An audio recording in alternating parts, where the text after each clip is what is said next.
ఇలాగా మాట్లాడడానికి దేవుడు నాకు అవకాశం ఇచ్చిన బట్టి దేవునికి ఎంతగానో స్తుతులు స్తోత్రాలు చెల్లించుకుంటున్నాను. మనము వాక్యంలోనికి వెళ్ళబోయే ముందు ఒక మాట చదువుకొని మనము ముందుకు వెళ్దాం. యెషయా గ్రంథము 1వ అధ్యాయము 12వ వచనం.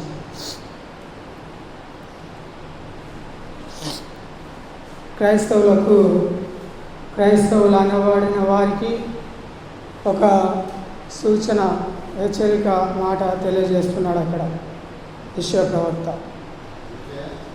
యెషయా 1వ అధ్యాయము 12వ వచనం. నా సన్నిధిని కనబడవలనని మీరు వచ్చుచున్నారే, నా ఆవరణములను త్రొక్కుటకు మిమ్మును రమ్మన్నవాడు ఎవడు? ఇక్కడ మాట మనము అందరికీ అర్థమై ఉంటాయి. అయితే ఇక్కడ ఒక మాట హెచ్చరిక చేస్తున్నాడు. నా ఆవరణంలోనికి అంటే ఎవరైతే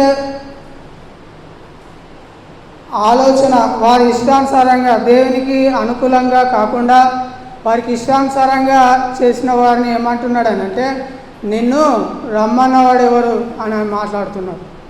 అంటే మనం ఆలోచన చేసినప్పుడు దేవుడు మనల్ని ఎందుకు ఏర్పరచుకున్నాడు అని అంటే ఆయనను మహిమపరచడానికి కదా, ఆయనను బతిమాలుకొనడానికి, మనకు కావలసిన ఆగ్రహాలు తీర్చడానికి కదా. అయితే మరి మనల్ని ఎందుకు ఏర్పరచుకున్నాడు అనేది ఈ యెషయా ప్రవక్త ఇక్కడ మనము 1వ అధ్యాయం 12వ వచనాన్ని మనం మనసులో పెట్టుకుందాం. మనము ఎందు నిమిత్తం వచ్చినామో ఆ వాక్యానికి మనము కట్టుబడి ఉన్నాం. మీ ఆలోచనలు, మీ తలంపులు కూడా దేని మీద ఉండాలని అంటే దేవుని మీద ఉండాలి. ఒకసారి మనం ఆలోచన చేద్దాం. యోహాను సువార్త 15వ అధ్యాయము 16వ వచనం.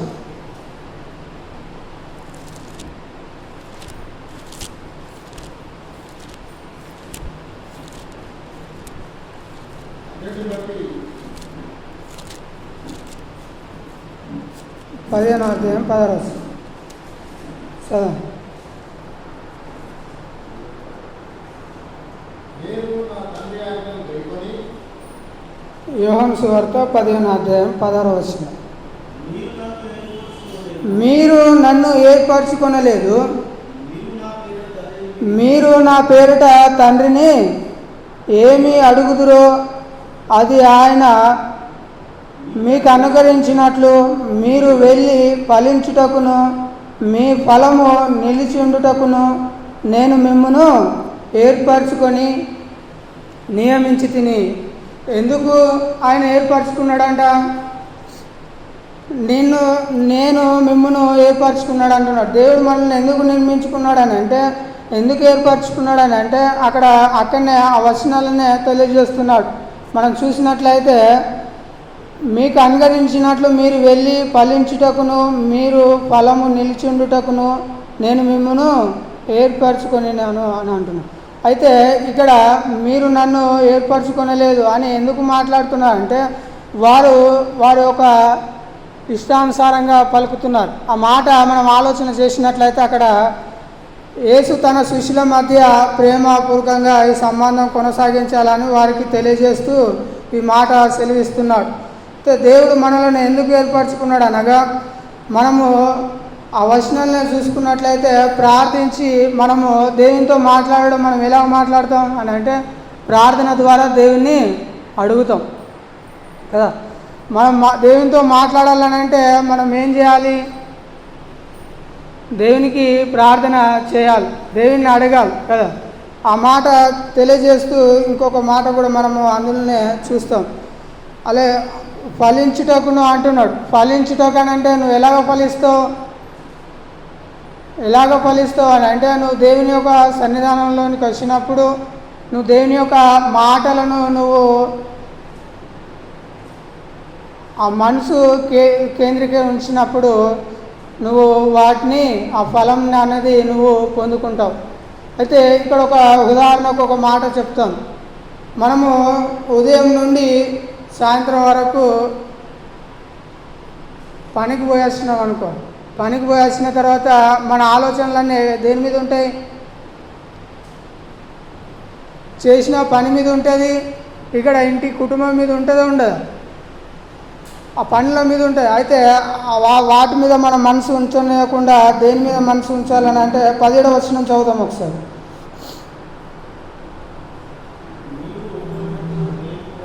మీరు ఒకరినొకడు ప్రేమింపవలనని ఈ సంగతులను మీకు ఆజ్ఞాపించుచున్నాను. లోకము మిమ్మును ద్వేషించిన ఎడల మీకంటే ముందుగా నన్ను ద్వేషించనని మీరు ఎరుగుదురు. మనము ఇక్కడ ఆలోచన చేసినట్లయితే 19 వచనాల వరకు మనం చూసినట్లయితే మనము ఎలాగుంటున్నాం, ఇతరుల పట్ల మనం ఎలాగుంటున్నాం, అయితే దేవుని పట్ల ఎలాగుంటున్నాం అనేది మనల్ని మనము పరిశీలించుకుందాం. ఇక్కడ దేవుడు నిన్ను నన్ను ఏర్పరచుకున్నది ఎందుకనంటే ఆయనను మహిమ పరచడానికి. ఆయనను మహిమపరచాలని అంటే ఏం చేయాలి? అపోస్తలుడైన పౌలు మనకు ఒక హెచ్చరిక ఇచ్చాడు. సమయమును పోనీయక సద్వినియోగం చేసుకోమని కదా. సమయం పోనీయకనంటే మనం ఏం చేయాలి? సమయాన్ని ఏం చేయాలి? పాటించాలో వద్దా? సమయాన్ని పాటించాలని అంటే నువ్వేం చేయాలి? ముందుగానే సిద్ధపడాలి. ముందుగానే సిద్ధపడి నువ్వు దేవుని మందిరానికి రావాలి. లేకపోతే నువ్వు సిద్ధపడలేదనుకో, ఇక్కడ యెషయా ప్రవక్త హెచ్చరిక చేశాడు. ఏమని? నా సన్నిధానంలోనికి మిమ్మును రమ్మన్నవాడు ఎవడు అని అంటుంది.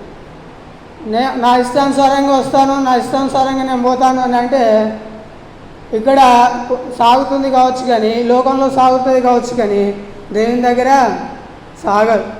అప్పుడు ఏమంటాడు? అక్రమం చేయవారా నా యుద్ధ నుండి తొలగిపోండి అని అంటాడు. ఈ వచనాలను మనము చాలా జాగ్రత్తగా ఆలోచన చేసినట్లయితే అక్కడున్న శిష్యుల మధ్య ఆ మాట తెలియజేస్తున్నాడు. ఆ మాట ఎందుకు తెలియజేస్తున్నాడు అని అంటే ఆ 16వ వచనాన్ని 17వ వచనాన్ని మనము చాలా చక్కగా 19 వచనాల వరకు మనం చదివితే మన మనసులు దేని మీద ఉంటున్నాయి అన్నది మనం ఆలోచన చేద్దాం. ఇప్పుడు 18వ వచనం చదువుదాం. 18, 19 వచనాలు చదువుదాం. లోకము మిమ్మును ద్వేషించిన ఎడల మీకంటే ముందుగా నన్ను ద్వేషించనని మీరు ఎరుగుదురు అంటే ఇప్పుడు మనం బాప్తిస్మం పొందుకున్నాం. బాప్తిస్మం పొందుకున్న తర్వాత మళ్ళా పక్కవాడిని ఏమంటున్నాం? వాళ్ళు మన బంధువులు అయితేంది, వాళ్ళ స్నేహితులు అయితేంది, ఫ్రెండ్స్ అయితేంది, ఎవరైతేంది, మనం ఏమంటున్నాం? ఉదాహరణకు మనం చూసినట్లయితే ఏమంటున్నాం? ఇటు రారా బాబు, ఇటు పోరా అని అంటలేము.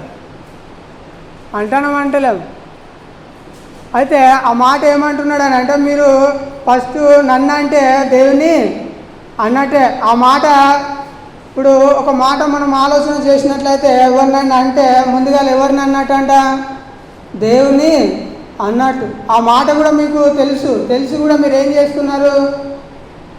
ఇప్పుడు 19వ వచనం చదువుదాం. మీరు ఈ లోక సంబంధులైన ఎడల లోకము తన వారిని స్నేహించును, అయితే మీరు లోక సంబంధులు కారు.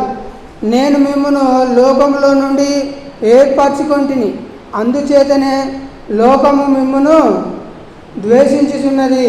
ఇప్పుడు మనము సంఘం అని అంటే ఎవరు? పిలువబడినవారు, ప్రత్యక్షింపబడినవారు కదా. అయితే ఈ లోకంలో నుండి నిన్ను ప్రత్యేకంగా ఆయన ఏర్పరచుకున్నాడు. నువ్వు ఏర్పరచుకున్నప్పుడు నువ్వు ఎలా ఉండాలి? ఆయనకు ఇష్టానుసారంగా నువ్వు ఉండాలి. నీ ఇష్టానుసారంగా నువ్వు ఉంటానంటే అక్కడ సాగదు. అయితే ఇక్కడ ఒక మాట ఖచ్చితంగా తెలియజేస్తున్నాడు. తన పనిలో పాలుభాగస్తులమై ఉండుటకు అని అంటున్నాడు. తన పనిలో మనము ఒకరికొకరము అవయములమై ఉన్నామని అన్నాం. అయితే ఒకరికొకరు మరి ఏం చేయాలి? పురుగొల్పుకోవాలి వద్దా? ఆదివారము వస్తుందని అనగానే నువ్వేం చేయాలి? సిద్ధపడాలి. మనము వేటికి ఎక్కువ ఇంపార్టెంట్ ఇస్తామని అంటే ఇక్కడ ఎందుకు ఆ మాట మాట్లాడుతున్నాడు అంటే 19వ వచనంలో ఒక మాట తెలియజేస్తున్నాడు. మీరు ఈ లోక సంబంధులైన ఎడల లోకము తన వారిని స్నేహించును అని అంటున్నాడు. అయితే మీరు లోక సంబంధులు కారు, మనము లోక సంబంధులమైన వారం కాము. అయితే ఈ లోకము సంబంధం కాము అన్నప్పుడు, లోకంతో స్నేహించినప్పుడు నువ్వు లోకంలో ఉన్నవారిని నువ్వేం చేయాలని అంటే, ఇదిగో నువ్వు నేర్చుకున్న మాటలను, నువ్వు దేవుని మాటలను వారికి తెలియపరచాలి. ఒకవేళ నువ్వు సమయము ఉన్న కొలది నువ్వేం చేయాలని అంటే వారికి ఇదిగో యేసుప్రభు గురించి నువ్వు చెప్పాలి. ఒకవేళ ఆ మాటలు నువ్వు చెప్పకపోతే నువ్వు ఎవరితో స్నేహించినట్టు? లోక సంబంధంతో వారితో నువ్వు స్నేహము చేసిన వారిని అవుతావు. అయితే వీళ్ళ ఇక్కడ మనం ఒక ఆలోచన చేసినట్లయితే ఒక హెచ్చరిక తెలియజేస్తున్నాడు. మనం ఏం చేయాలని అంటే, మనకు ఒక బహుమానము ఇవ్వబడింది. ఒక బహుమానం ఇవ్వబడింది కనుక మనం అక్కడ రీచ్ అవ్వాలని అంటే తన పరిమాణం చొప్పున ఒకరికి ఏమి ఇవ్వబడింది? ఒకరికి ఒక్కొక్కరికి ఏమి ఇవ్వబడింది మనకు తెలుసు. ఒకరికి కీర్తనలు పాడడానికి, ఒకరికి ప్రార్థన చేయడానికి, ఒకరికి సువార్త ప్రకటించడానికి, ఒకరిని పరిచారకులుగా ఉంచాడు కదా. ఎవరు పని నిమిత్తం వారు అవయములమై ఉన్నాము. అయితే సంఘము ఒకటే, శరీరం ఒకటే అని ఆయన ఖచ్చితంగా చెప్తున్నప్పుడు నేను వేరే మీరు వేరే అన్నట్టుగా జీవిస్తే ఇక్కడ ఎవరిని స్నేహిస్తున్నావు అని అంటే, వారి మధ్యన దేవుడు ఎందుకు ఏర్పరచుకున్నాడంటే నిన్ను నన్ను ఆయన ఎవరిను నశించుకోకుండా వెతికి రక్షించడానికి ఆయన వచ్చాడు ఈ లోకానికి. ఇవి ఆలోచన చేసినట్లయితే ఒక వచనాన్ని మనం చదువుదాం. 20వ వచనం చదువుదాం. యోహాను సువార్త 10వ అధ్యాయము 20వ వచనం. దాసుడు తన యజమాని కంటే గొప్పవాడు కాడని నేను మీతో చెప్పిన మాట జ్ఞాపకము చేసుకొనుడి. లోకులు నన్ను హింసించిన ఎడల మిమ్మును కూడా హింసించురు. నా మాట గైకొనిన ఎడల మీరు మీ మాట కూడా గైకొందురు. ఇక్కడ ఒక మాట ఖచ్చితంగా లోతుగా మనం ఆలోచన చేసినట్లయితే ఇక్కడ ఒక మాట తెలియజేస్తున్నాడు. మనము మనకిచ్చిన పని ప్రకారంగా మనము చేస్తున్నామా, లేకపోతే మనకి ఇష్టానుసారంగా మనము చేస్తున్నామా? లోకంలో జీవిస్తున్నాము, లోకానుసారంగా జీవిస్తున్నామా, లేకుంటే దేవునికి ఇష్టానుసారంగా జీవిస్తున్నామా అనేది మనము పరిశీలించుకుందాం. సరే, మళ్ళొకసారి 17వ వచనం చదువుదాం. మీరు ఒకరినొకడు ప్రేమింపవాలనని ఈ సంగతులు మీకు రాయిస్తున్నాను. ఏ సంగతులు? ఇదిగో 16వ వచనమును 18, 19 వచనాలు 20 వచనాల వరకు ఇగో ఈ సంగతులు మీకు కింద చెప్పబడిన మాటలు మీకు తెలియజేస్తున్నాను. నేను మిమ్మల్ని ఎందుకు ఏర్పరచుకున్నాను అంటే, ఇదిగో నన్ను మహిమపరచడానికి. ఇదిగో నాకు తండ్రి నాకు ఆజ్ఞ ఇచ్చాడు, నేను ఈ లోకానికి వచ్చాను. ఈ లోకంలో వచ్చినప్పుడు నా పనిని నేను పూర్తి చేసుకొని నేను వెళ్తున్నాను. ఎందుకు వెళ్తున్నాను అంటే, ఇదిగో మీకు స్థలాన్ని నేను సిద్ధపరచడానికి నేను వెళ్తున్నాను. ఆయన మీ కొరకు మళ్ళీ వస్తాడు, నేను వెళ్ళి ఆదరణకర్తను మీకు పంపిస్తాను. ఈ మాటలు మీకు ఎందుకు అర్థమవుతలేవు అని హెచ్చరిస్తున్నాడు. ఎవరి ద్వారా హెచ్చరిస్తున్నాడు అని అంటే, మనం ముందుగా ఒక మాట మాట్లాడుకున్నాం. నా మాటలు గైకొనకుండే నేను మిమ్మల్ని ఏర్పరచుకునేది ఎందుకు? నా మాటలు మీరు గైకొనకుండే మిమ్మల్ని నా ఆవరణంలో రమ్మన్నవాడు ఎవడు? ఆ మాటలు ఆ ప్రసంగి సొలొమోను రాసిన గ్రంథంలో 5వ అధ్యాయం 1వ వచనంలో, దేవుని మందిరానికి వెళ్ళినప్పుడు నీ ప్రవర్తన జాగ్రత్తగా చూసుకోను. ఇక్కడ ఈ హెచ్చరికలన్నీ కూడా ఎందుకు చెప్తున్నాడు అని అంటే, ఇదిగో వస్తున్నా, వింటున్నా, వెళ్ళిపోతున్నాను అని అంటే అక్కడ అది కుదరదు. ఎందుకనంటే నిన్ను ఏర్పరచుకునేది ఎందుకనంటే, నిన్ను ఈ లోకంలో నుండి రక్షించడానికి, ఒక ఆత్మ కూడా నశించిపోకుండా ఆయనకు ఇష్టం లేదు కనుక. అయితే ఇక్కడ ఒక మాట ఖచ్చితంగా తెలియజేస్తున్నాడు. మీరు ఫలించుటకు ఏం చేయాలని అంటే, ఇదిగో దేవుని వాక్యాన్ని మీరు చదవాలి. దేవుడు మొట్టమొదటిగా మనకు కీర్తన గ్రంథంలో మనం చూసాం, నా పాదములకు నా త్రోవలకు వెలుగు వాక్యం అని ఉంది కదా. మనం ఆ వచనాన్ని మనం ఆలోచన చేసుకున్నట్లయితే ఇక్కడ ఎందుకు ఈ మాట మనం మాట్లాడుతున్నామని అంటే, మనము ఈ లోకంలో ఉంటున్నాం కనుక మనము చాలా జాగ్రత్తగా ఉండాలి వాళ్ళు. అయితే నువ్వు అడిగింది కూడా ఎలాగ అడగాలి? ఆ ఏడో వచనం చదువుతాం ఒకసారి. 6వ వచనం చదవండి ఒకసారి. 15వ అధ్యాయం, యోహాను సువార్త 15వ అధ్యాయము 6వ వచనం. నువ్వు ఎలాగ అడగాలి, ఎలాగ ఉండాలి అనేది, ఎలాగ ఫలించాలి అనేది అక్కడ తెలియజేస్తున్నాడు. ఎవడైనను నాయందు నిలిచి ఉండని ఎడల వాడు తీగవలే బయట పారవేయబడి ఎండిపోవును. చూసినా, ఎవడైనను నాయందు నిలిచి ఉండకుంటే, నువ్వు ఒకవేళ ఈ మాటలు నువ్వు వింటున్న సహోదరుడా, ఒకవేళ ఈ మాటలు నువ్వు వింటున్నావు కనుక ఆ మాటల మీద నువ్వు ఏం చేయాలనంటే దేవుని మాటల మీద నువ్వు నిలిచి ఉండాలి. ఇంకో మాట చదువుతాం, మనుషులు అట్టి వాటిని పోగు చేసి అగ్నిలో పారవేతురు, అవి కాలిపోవును. ఇప్పుడు 7వ వచనం చదువుదాం. నా యందు మీరు మీ అందు నా మాటలు నిలిచి ఉండిన ఎడల మీకు ఏది ఇష్టమో అడుగుడి, మీకు అనుగరింపబడును. మీరు బహుగా ఫలించుట వలన తండ్రి మహిమపరచబడును. చూసినావు. అయితే నువ్వు ఎప్పుడు ఉండాలి అని అంటే, నువ్వు ఎప్పుడు ఉండాలి, నువ్వు గైకొనాలని అంటే, ఇదిగో నువ్వు దేవుని గురించి ఇంకా తెలుసుకోలేదా? ఒకవేళ నువ్వు దేవుని గురించి తెలుసుకున్నప్పుడు నిన్ను దేవుడు ఏర్పరచుకున్నాడు. నువ్వు ఏర్పరచిన కాండల్ని నువ్వేం చేయాలని అంటే, ఇదిగో వీటిని నువ్వు పాటిస్తే నువ్వు ఫలిస్తావు. ఒకవేళ నువ్వు పాటించకపోతే నిన్ను ఏం చేస్తాడు? ఖాళీ వేస్తాడు. ఆయన 2 విషయాలు ఖచ్చితంగా తేటతెల్లంగా తెలియజేస్తున్నాడు. 2 మాటలను మనం ఆలోచన చేసినట్లయితే, ఇదిగో నీకు ఈ లోకానికి నిన్ను పంపించాను, నీకు స్వతంత్రించుకోమని నీకు ఆజ్ఞ ఇచ్చాను, కానీ నువ్వు వేటిని స్వతంత్రించుకుంటున్నావో అది నీ ఇష్టం. ఉంటే వెచ్చగనైనా ఉండు, లేకుంటే నులివెచ్చగనైనా ఉండంటున్నావు. అయితే నువ్వు ఎలాగో ఉంటావు అన్నది మనము పరిశీలించుకుందాం. ఒకవేళ ఈ మాటలందు నిలిచి ఉండకపోతే ఆయన ఏం చేస్తానంటున్నాడు అని అంటే, ఇందువలన మీరు నా శిష్యులాగుదురు. తండ్రి నన్ను ఎలాగూ ప్రేమించనో నేను మిమ్మును అలాగూ ప్రేమించి తిని నా ప్రేమయందు నిలిచి ఉండు.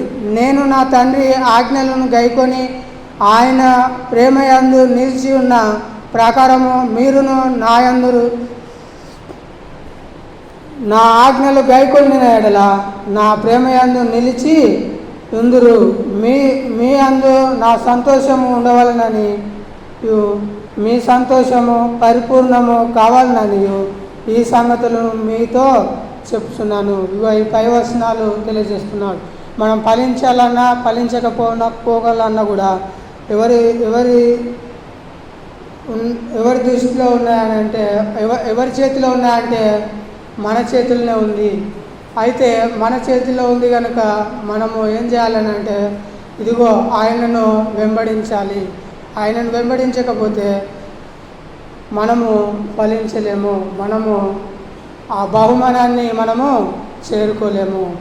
కనుక మనం ఏం చేయాలనంటే, ఇప్పటికైనా మించిపోయింది ఏం లేదు. ఆ వచనము మనకు గుర్తే కనుక ఆ వచనము మనము ఒకసారి ఆ వచనాన్ని చదువుదాం. పిలిపిలి రాసిన పత్రిక 2వ అధ్యాయము 5వ వచనం.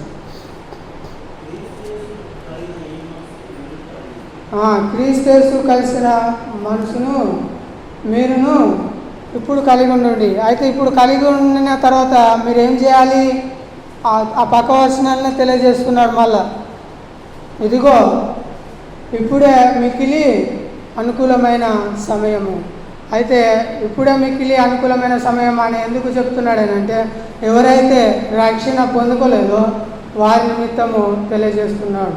ఒకవేళ నువ్వు రక్షణ పొందుకొనుకుంటే ఇదిగో ఇప్పుడే మిక్కిలి అనుకూలమైన సమయం కనుక ఆ సమయాన్ని మనము సద్వినియోగం చేసుకుందాం.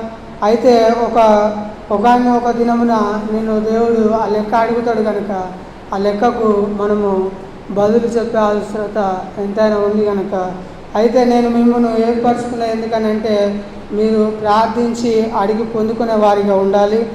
రెండోదిగా ఫలించుటకు ఉండాలి. ఆ ఫలించి నిలిచి ఉండాలి, ఆ పడిపోకుండా నిలిచి ఉండాలి అందరినీ.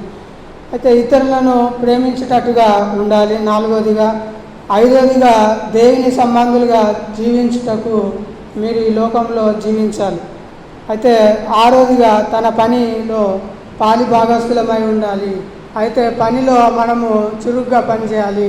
అయితే నీకు ఏదైతే పని అప్పగించిండో ఆ పనిని సంపూర్ణంగా చేయాలి.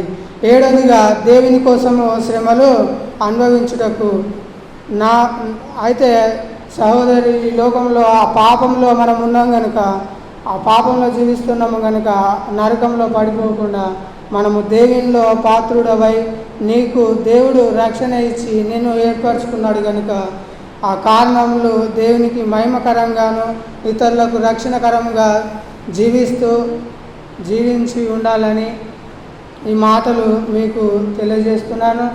మనము ఆ ఫలించడానికి మనము ప్రయత్నము చేద్దాం.